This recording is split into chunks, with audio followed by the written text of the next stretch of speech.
धर्म और भाग्य के संघर्ष ने इतिहास रचा। अब प्रस्तुत है महाभारत, एक एक्सोवर्स स्टूडियो फिल्म। यही से महाभारत की कहानी शुरू होती है जब राजा शांतनु का हृदय गंगा के प्रेम में बंध गया। प्रेम के साथ आया दर्द और नियति ने अपना रास्ता चुना। इस पल लिया गया एक ऐसा प्रतिज्ञा जो युगों तक याद रखी गई, भीष्मा की प्रतिज्ञा। अपमान से जन्मी अग्नि, अंबा का श्राप महाभारत की चिंगारी बन गया। समय बदलता रहा पर भीष्मा अपनी प्रतिज्ञा पर अटल रहे। ब्रह्मचार्य और राज्य त्याग की प्रतिज्ञा। धृतराष्ट्र और पांडु, एक को मिली शक्ति बिना दृष्टि के और एक को मिला राज्य पर छोटा जीवन। कुंती का एक मंत्र जो देवताओं को भी बुलाने की शक्ति रखता था। सूर्य के पुत्र कर्ण का जन्म हुआ है, पर उसका भाग्य अभी से परीक्षा में था। राजपुत्र नहीं, पर कर्ण महान योद्धा यहीं से बना। अब हस्तिनापुर के राजमहल में जन्मे 5 पांडव युधिष्ठिर, भीम, अर्जुन, नकुल और सहदेव। अब कौरव वंश में जन्म हुआ दुर्योधन का, जिसके साथ संकट की आहट भी आई। दुर्योधन के साथ भीम की लड़ाई में ईर्ष्या ने अपना पहला रूप दिखाया। अब आए गुरु द्रोण और शिक्षा के साथ भेदभाव भी। अर्जुन ने दिखाया कि लक्ष्य पर दृष्टि हो तो विजय निश्चित है। वन में तपतदा एकलव्य गुरु की प्रतिमा के सामने उसका समर्पण अमर हो गया। अब गुरु दक्षिणा में अर्पित हुआ अंगूठा पर आत्मसम्मान अडिग रहा। द्रौपदी स्वयंवर में भाग्य ने अर्जुन को चुना। माता कुंती के वचन पर 5 पांडवों ने द्रौपदी को पत्नी रूप में स्वीकार किया। अब मय दानव ने रचा इंद्रप्रस्थ का आहुत माया सभा महल, जहां सत्य और भ्रम में अंतर कर पाना संभव था। अब माया सभा के भ्रम में दुर्योधन फिसला और उसी क्षण अपमान ने प्रतिशोध का रूप ले लिया। शकुनी, महाभारत कारुण के विनाशकारी षड्यंत्रों का प्रमुख सूत्रधार। अब यह खेल नहीं रहा, यह विनाश का द्वार था। अब धर्मराज युधिष्ठिर भी हार गए और धर्म की परीक्षा शुरू हुई। द्रौपदी को सभा में घसीटा गया। दुशासन ने चीरहरण का प्रयास किया। सभा मौन रही, अधर्म हंसता रहा। अब जहां मनुष्य असफल हुआ, वहां ईश्वर प्रकट हुए।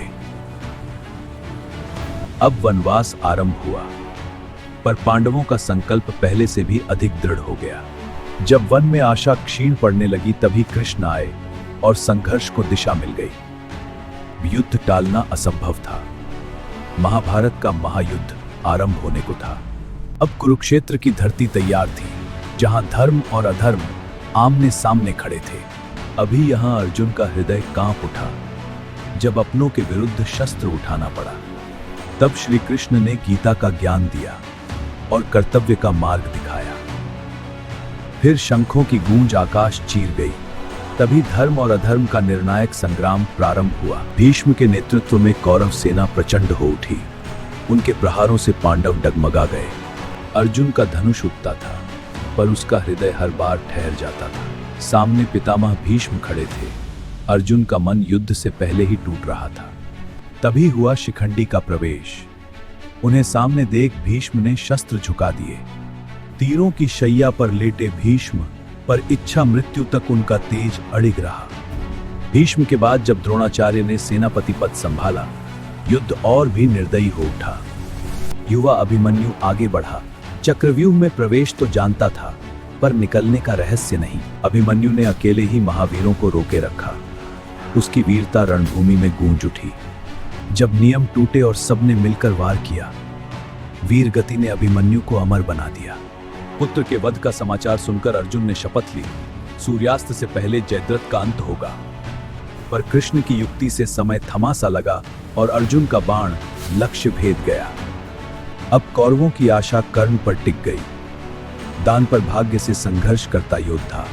रणभूमि के मध्य कर्ण और अर्जुन आमने सामने खड़े थे। अस्त्रों की टक्कर से आकाश कांप उठा, मानो स्वयं समय तय कर रहा हो कि विजेता कौन होगा। जब रथ धंसा और क्षण थम सा गया, कर्ण ने भाग्य को स्वीकार किया और एक महान योद्धा इतिहास बन गया। अपने पुत्र अश्वत्थामा के मोह ने द्रोणाचार्य के अडिग संकल्प को तोड़ दिया और उस क्षण कुरुक्षेत्र की धरती ने अपना एक और महान स्तंभ खो दिया।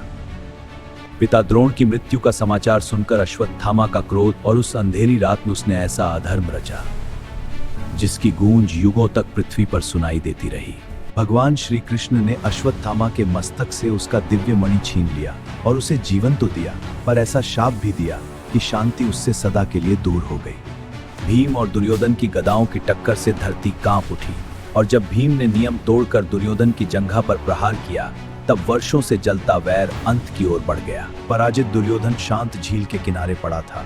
उसका अभिमान अब धराशायी हो चुका था और इस अंतिम क्षण में उसे भी समझ आ गया कि यह विजय किसी के लिए पूर्ण नहीं थी। जब सूर्य की पहली किरण कुरुक्षेत्र पर पड़ी, तब रणभूमि मौन हो चुकी थी। विजय पांडवों को मिली, पर हर ओर बिछे शवों और बिछुड़े संबंधों ने उस जीत को भी शोक से भर दिया।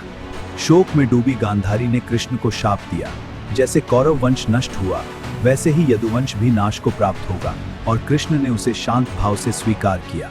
अंततः धर्मराज युधिष्ठिर ने हस्तिनापुर का सिंहासन संभाला, पर महाभारत की स्मृतियां और बलिदान सदा उन्हें याद दिलाते रहे कि युद्ध की कीमत बहुत भारी होती है। यह थी महाभारत अक्सोवर्स स्टूडियो के साथ। अक्सोवर्स स्टूडियो के साथ जुड़े रहें, सब्सक्राइब करें और इस गाथा का हिस्सा बनें।